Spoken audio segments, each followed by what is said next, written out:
Nordeste, da Bahia. É um prazer. Governador, o senhor é um dos principais governadores, um dos governadores mais bem avaliados do Brasil. Isso antes e durante a pandemia que nós estamos vivendo. Portanto, um homem que foi testado no primeiro mandato, vem sendo testado e aprovado no segundo mandato pelo povo baiano. Tem liderado uma transformação muito grande na Bahia, desde o governo Jacques Wagner, foram 2 governos, o senhor já está no segundo mandato, portanto, 4º mandato do PT. É um currículo invejável sob qualquer ponto de vista, e eu tenho muito prazer em entrevistá-lo nessa condição, de uma liderança expressiva do nosso país. Eu queria que você relatasse para os nossos ouvintes qual é, em primeiro lugar, a situação da Bahia nesse momento. Depois nós vamos explorar a situação do país. Mas eu estou muito curioso para saber o que o nosso povo baiano pode esperar do governo da Bahia nessa circunstância que nós estamos vivendo. Haddad, aqui não tem sido fácil. A Bahia é um estado que é a 4ª população no Brasil, somos 15 milhões de brasileiros que moram aqui, baianos e baianas, mas em termos de arrecadação per capita, ou seja, o total arrecadado dividido pela população, nós ficamos apenas em 20º lugar no Brasil. E por isso nós precisamos apertar o cinto para fazer as coisas acontecerem. E graças a Deus fizemos ao longo de todo esse período. E estamos fazendo agora, nesse momento de pandemia.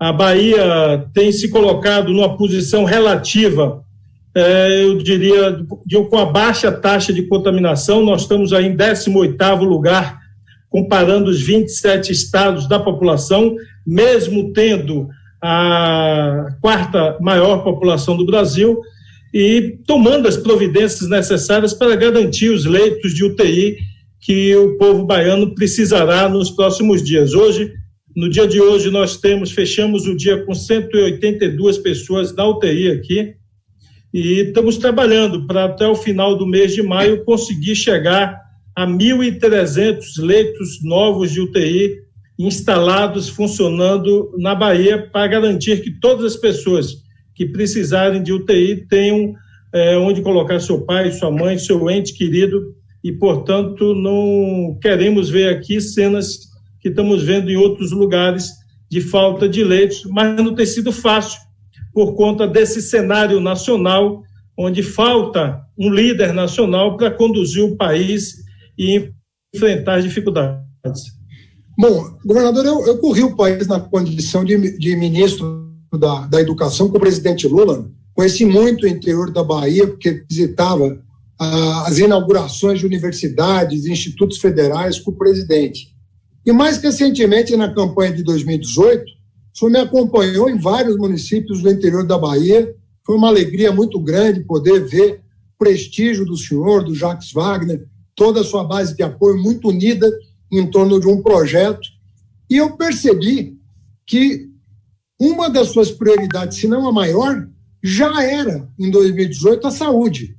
Eu conheci, inclusive, uma policlínica no interior da Bahia, e o senhor dizia, isso aqui é o futuro, Haddad. Isso aqui é o futuro, porque nós conseguimos, com as policlínicas, integrar o SUS. O senhor era sempre um apaixonado aí pelo SUS, falava com muito orgulho do SUS e colocava a policlínica como um elo importante de conexão do sistema de atenção básica e de alta complexidade, que são os hospitais gerais e tudo mais. O quanto esse investimento que o senhor vinha fazendo em saúde ajudou no enfrentamento da crise? Olha, e muito, porque nós já temos aqui hoje, Haddad, 16 policlínicas em funcionamento, uma em cada território da Bahia, e temos mais 8 sendo finalizadas. Portanto, nós chegaremos até o primeiro semestre do ano que vem com 24 policlínicas em funcionamento na Bahia.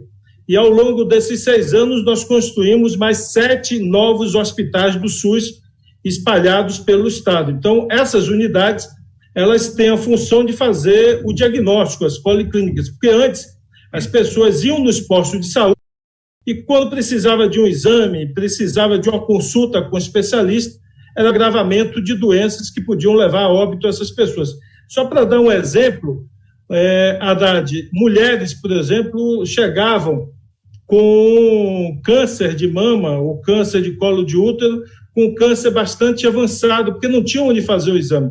E, graças a Deus, com 2 anos de funcionamento do Hospital da Mulher, que também é um hospital novo que nós abrimos, e com o funcionamento da Policlínica, nós hoje podemos garantir que qualquer mulher no estado da Bahia que descubra um câncer e que precise de uma cirurgia, no máximo, em 33 dias, ela estará na sala de cirurgia fazendo a sua cirurgia de câncer de colo de útero ou de mama, para, com isso, poder recuperar a sua saúde.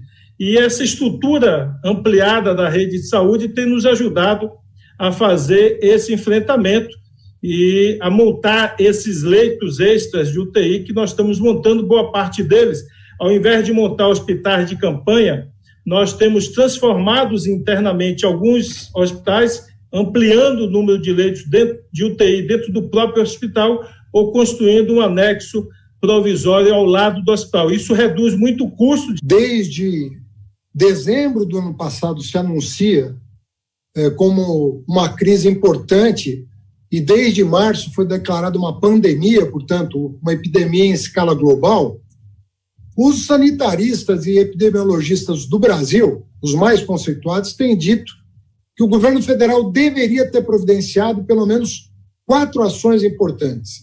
A ação do isolamento social, para evitar ou reduzir a velocidade de contágio, justamente para dar condições da infraestrutura do SUS se preparar para o problema, porque nenhum país do mundo está preparado 100% para uma hecatombe dessa.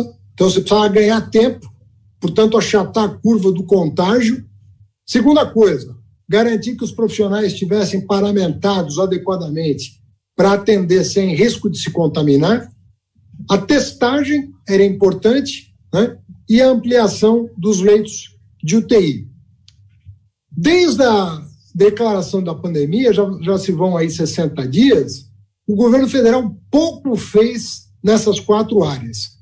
Aliás, numa delas tem atrapalhado mais do que ajudado. Era melhor que não fizesse nada, deixasse os governadores e prefeitos governando. Mas os sinais trocados, que tanto o presidente quanto os seus 2 ministros da saúde, porque teve uma mudança de comando aí no meio do campeonato, isso bagunça a cabeça das pessoas que estão aguardando justamente uma diretriz única do país inteiro unido em torno de uma questão. Dessas 4 medidas, o que nós podemos dizer que o Nordeste e a Bahia em particular, né, o senhor falou da ampliação, e o número é extraordinário, a ampliação de leitos de UTI. O que mais que foi possível realizar nessa área sanitária? O Haddad, eu disse hoje pela manhã, numa entrevista com o Mário Kertz, que você conhece, já foi lá na rádio, eu disse a ele, olha, o Brasil está pagando um preço muito alto e pagará no futuro breve um preço maior ainda por ter errado na eleição presidencial, na última eleição presidencial em 2018. As nações, e ver o líder daquele país, seja presidente, seja primeiro-ministro, reunindo o povo todo, reunindo todos os partidos, dizendo, olha, vamos deixar a disputa partidária política de lado e vamos unir a nação a favor da vida, a favor do emprego, da renda. E aqui, infelizmente, a gente presencia exatamente o contrário.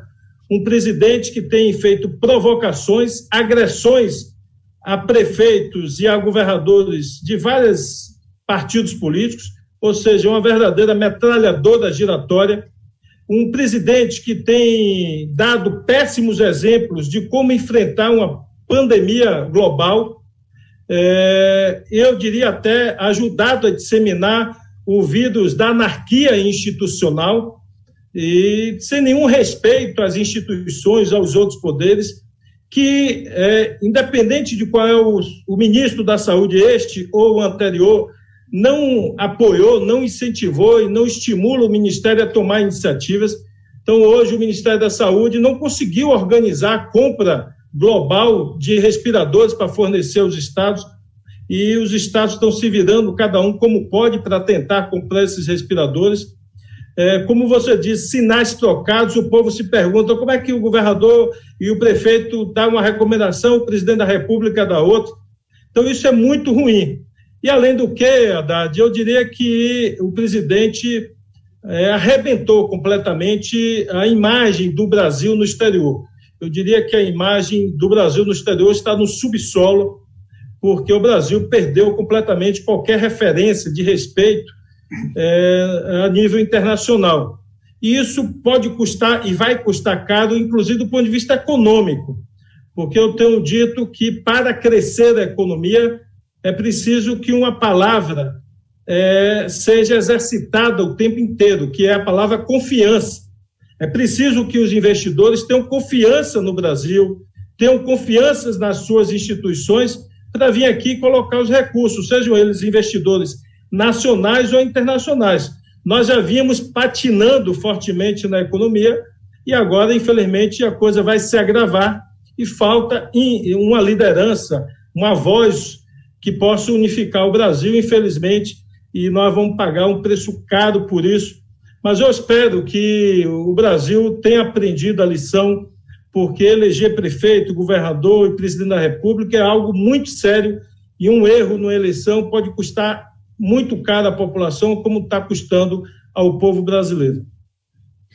Governador, vou entrar um pouquinho na parte econômica, porque também na área econômica a oposição está sendo obrigada a encantonar o presidente para tirar do governo federal as medidas necessárias para dar suporte às famílias, às empresas, sobretudo micro e pequenas empresas, e a estados e municípios. Nós, lá atrás, o mensal de R$200 por família.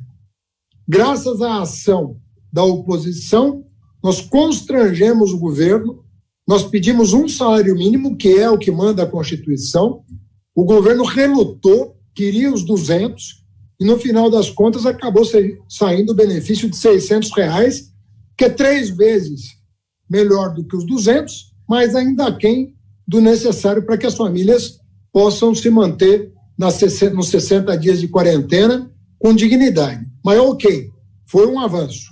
O atraso agora é do governo em pagar. Não pagam. Então, cada hora inventam uma coisa. O Brasil é o país que tem o melhor cadastro social do planeta.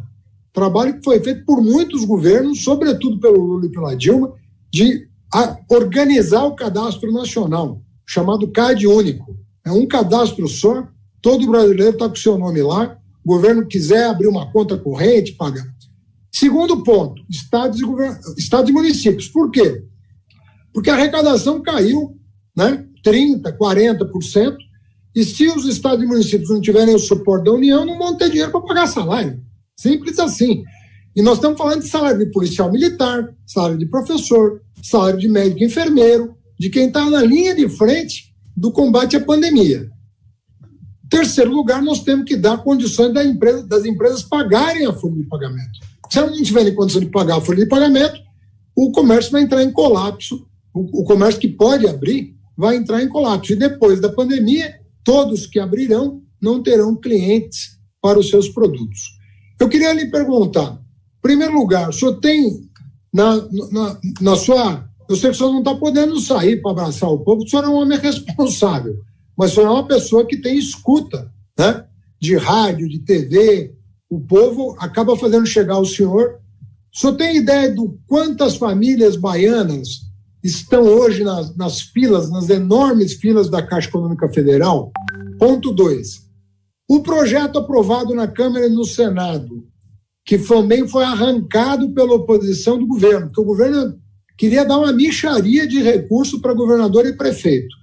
A oposição bateu e conseguiu aprovar um projeto na sexta-feira no Senado, talvez hoje seja votado na Câmara e seria o segundo, né, a segunda dimensão do plano econômico que, na verdade, a oposição é que construiu.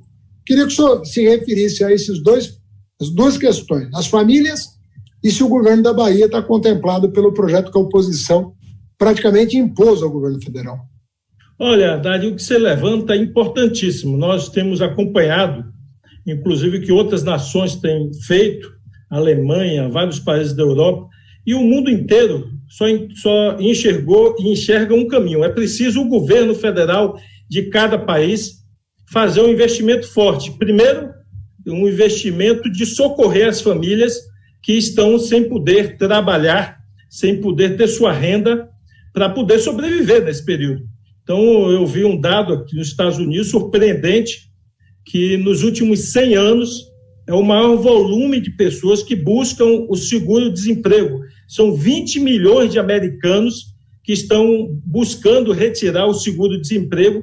Nenhum outro momento na história recente americana teve um volume tão grande, nem qualquer outra crise. A crise de 2009, o número registrado são de 4 milhões de americanos. Dessa vez são 20 milhões.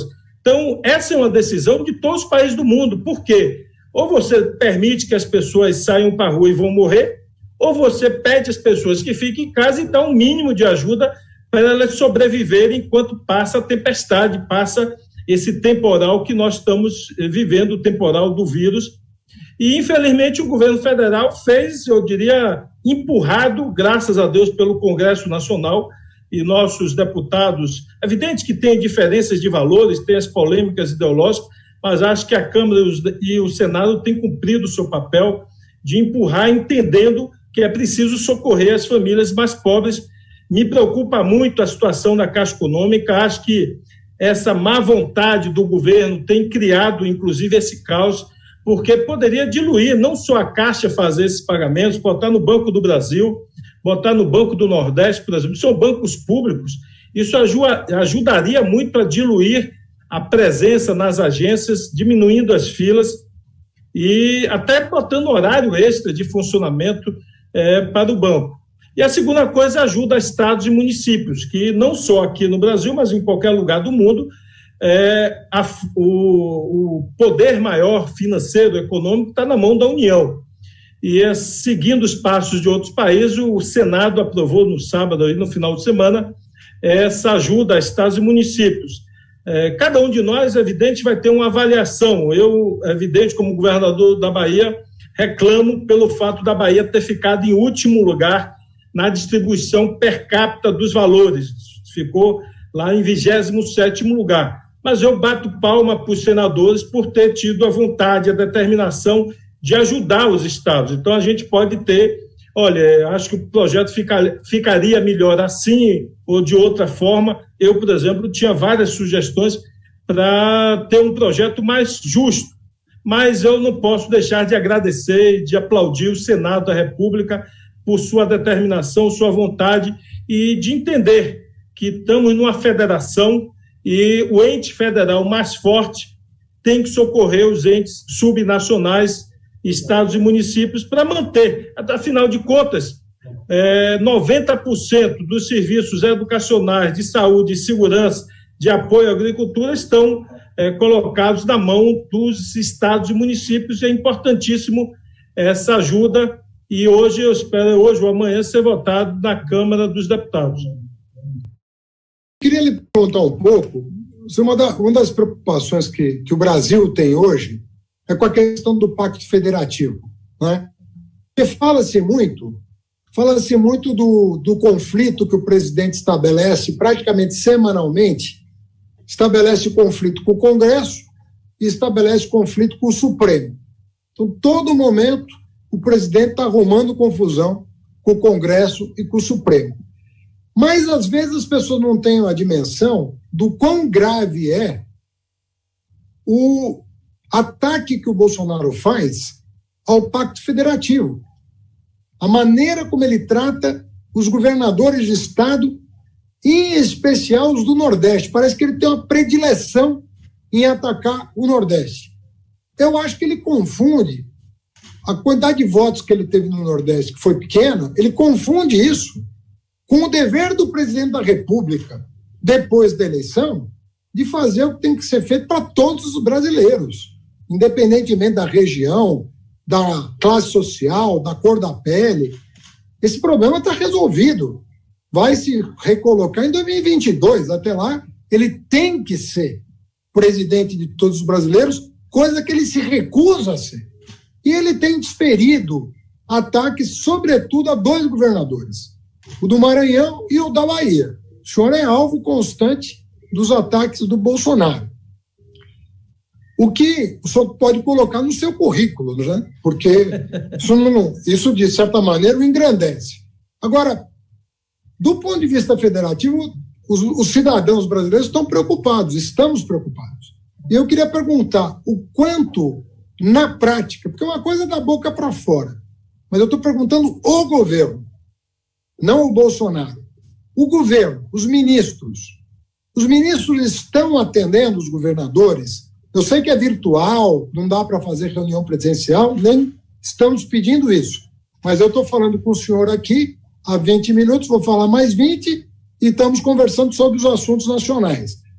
Eu quero saber, o governo federal, qual é a atitude que ele está tomando em relação aos governadores? Os ministros, que tipo de atendimento eles dão?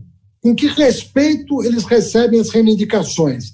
Qual o retorno que eles dão? É sério o compromisso deles ou as coisas estão sendo empurradas? O desconhecimento parece muito grande desse atual ministro da Saúde. Nem quero criticá-lo porque ele está há tão poucos dias no cargo que nem cabe de balanço. Mas a impressão que dá é que ele não conhece o SUS.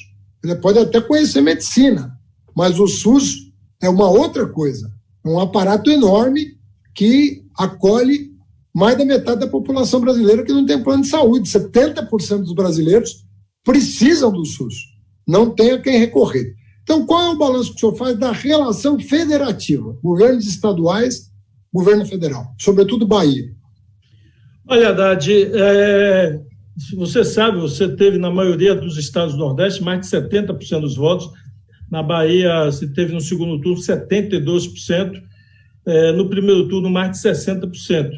E eu tenho uma filosofia que na primeira eleição minha, em 2014, aqueles municípios que eu perdi a eleição, eu digo o seguinte, eu tenho que cativar, tenho que trabalhar bastante nesses municípios para, eventualmente, numa próxima eleição, ganhar.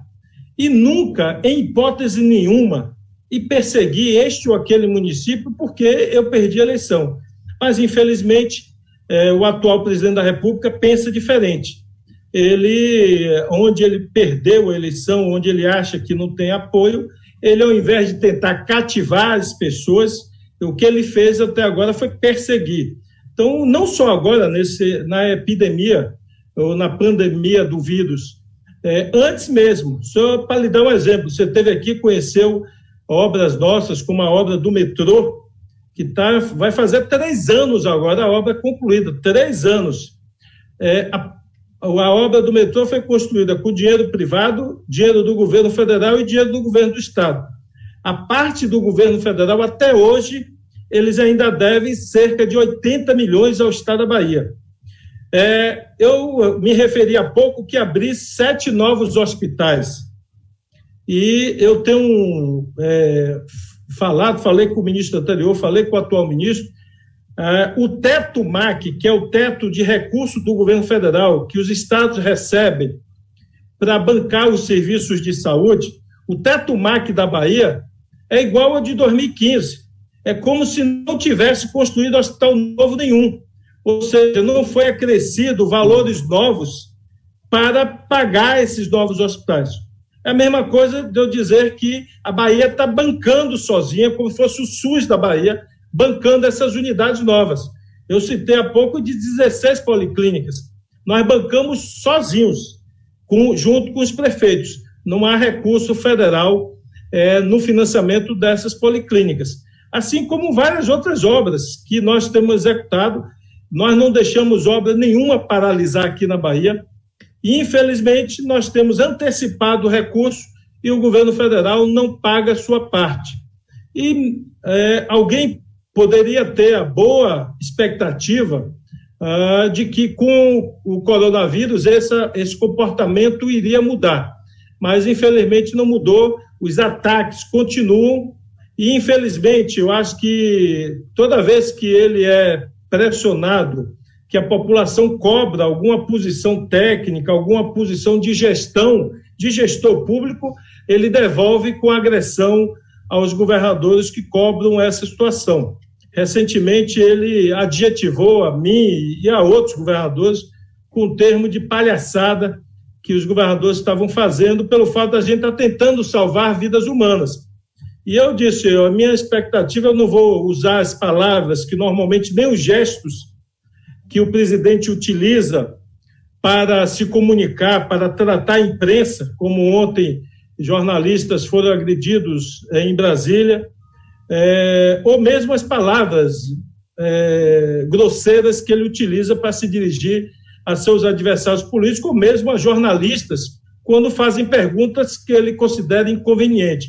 Eu disse, eu não vou responder porque a minha formação educacional é diferente, eu só espero que o presidente tenha sensibilidade humana e respeitar as famílias das vítimas, respeitar todos os pais de famílias, trabalhadores que estão nesse momento tensos, preocupados, filhos preocupados se os pais vão contrair coronavírus, preocupados com a situação econômica, financeira, se vão voltar a ter seu emprego depois, enfim, uma ansiedade, uma inquietação natural no momento de pandemia, em vez de ter o presidente com a palavra serena, madura, acolhedora, não, você tem um presidente que é agressão todos os dias, ameaça todos os dias. É um erro gravíssimo que o Brasil cometeu, uma escolha absolutamente equivocada e nós estamos pagando o preço disso. E eu disse outro dia, eu só espero que o vírus do bom senso, o vírus da responsabilidade, contamine o presidente e ele amanheça qualquer dia desse, pensando na nação, pensando no Brasil e não pensando apenas na sua família ou nos seus interesses. Governador, o senhor falou de um assunto muito importante, que é a imagem do Brasil no exterior. Realmente, eu tenho muitos amigos que lecionam fora, em universidades europeias e americanas, e a imagem do país, mas nunca, nem no Império, nem na República Velha, em nenhum momento da nossa história, o Brasil teve uma imagem tão depauperada pelo seu próprio presidente como agora. É uma situação realmente lamentável, que vai nos custar caro em termos de relações internacionais. Mas vocês do Nordeste, o senhor é o líder do processo, vocês do Nordeste inventaram uma novidade muito benfazeja, que é o consórcio do Nordeste. Vocês se uniram em torno do consórcio e resolveram agir juntos em torno de causas comuns.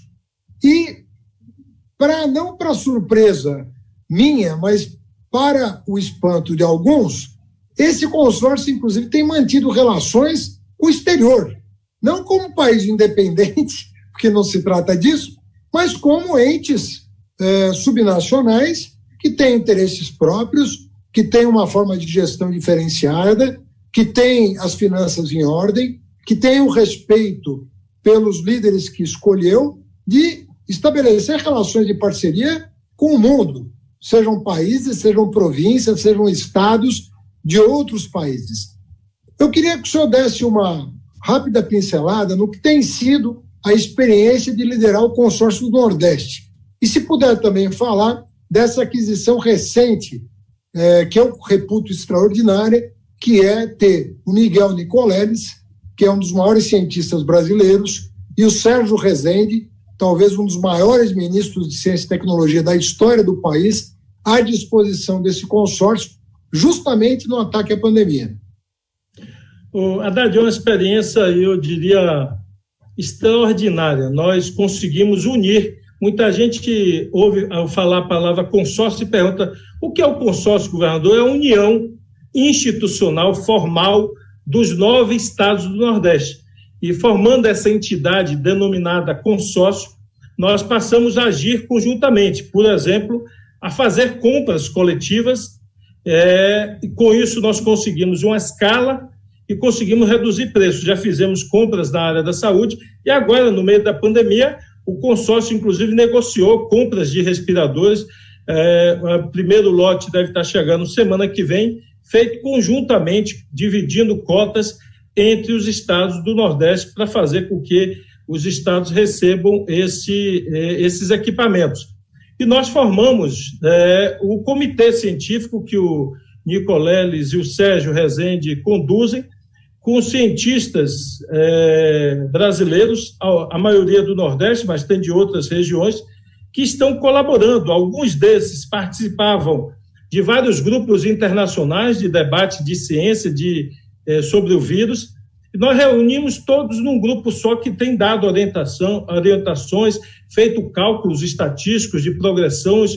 Ontem mesmo eu falava com o Nicolego, ele me passou vários gráficos de projeções de regiões aqui da Bahia, e nós também fizemos recentemente uma conferência internacional desse comitê com médicos chineses que trabalharam intensamente em cidades de alto contágio lá na China, onde houve a possibilidade de trocar experiências de protocolos de atendimento, de medicamentos com médicos e com esse comitê científico, ou seja, buscando garantir que nós estejamos na linha de frente com os últimos protocolos adotados no mundo inteiro.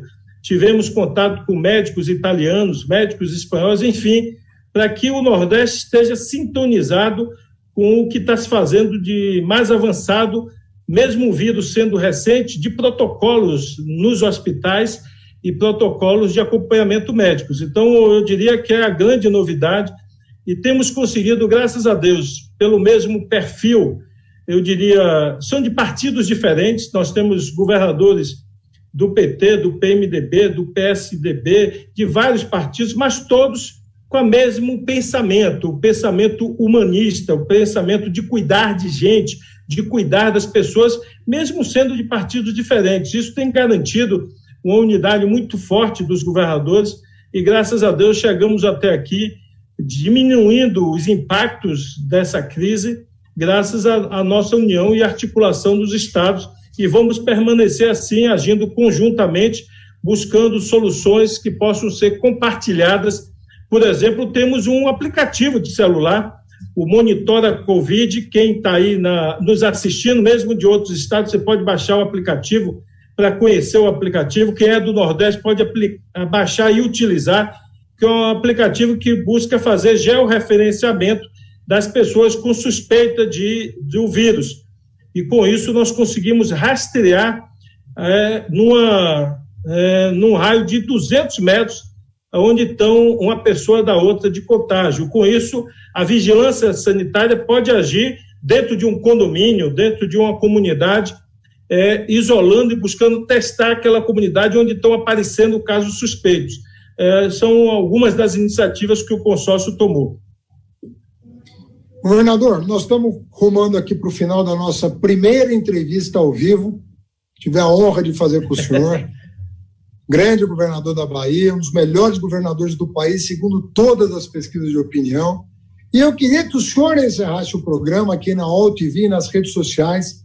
O senhor está falando para muita gente, o senhor está falando com os seguidores do presidente Lula, do Fernando Haddad, da presidenta Dilma, com os seus próprios seguidores aí da Bahia. Então, nós estamos aqui celebrando, se Deus quiser, um futuro melhor para a nossa gente. Eu queria que o senhor terminasse com uma mensagem de esperança, falando dos passos que o senhor vai dar para chegarmos ao ponto de podermos sair do isolamento social, voltar a pensar em desenvolvimento forte. O Nordeste, que viveu tempos maravilhosos há tão pouco tempo atrás, com o presidente Lula, com os governos do PT. Felizmente, os governos estaduais do PT e dos partidos coligados e aliados estão fazendo a diferença nos governos subnacionais, fazendo o Nordeste não perdeu o trem da história, que o Brasil, infelizmente, com o Bolsonaro está perdendo. Eu queria que o senhor dissesse próximos passos e concluísse com uma boa noite para os seus eleitores e para os seus admiradores. Ô Haddad, foi um prazer enorme estar aqui com você. Eu tenho dito desde o início dessa pandemia que nós precisamos de serenidade e de responsabilidade para conduzir esse momento difícil.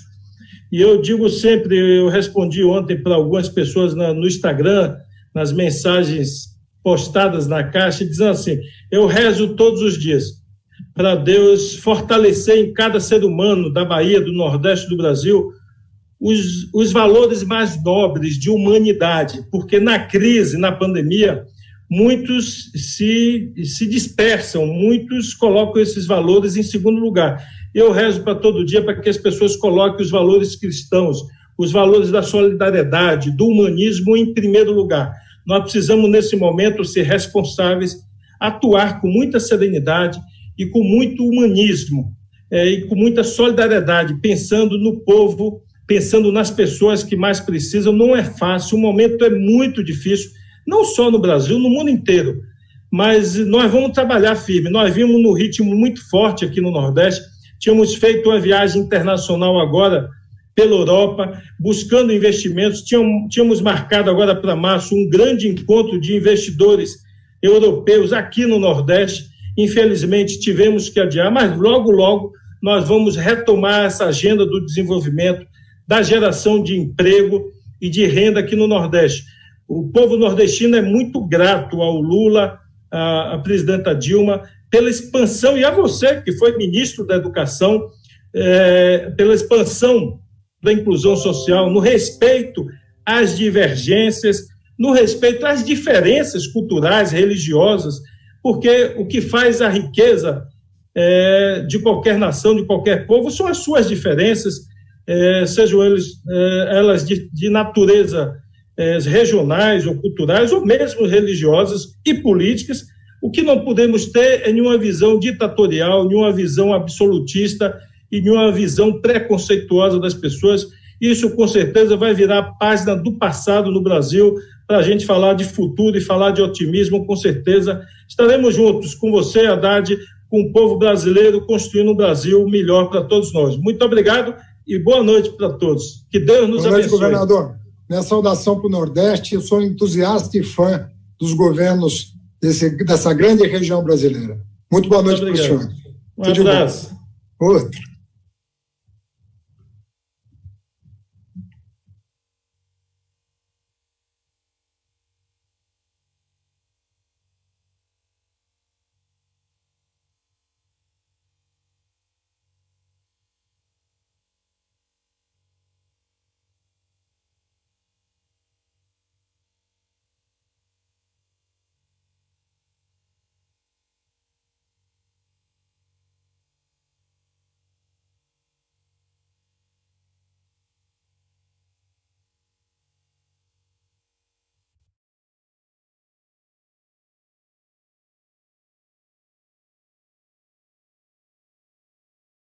De imbecil, mas é um bando de imbecil mesmo.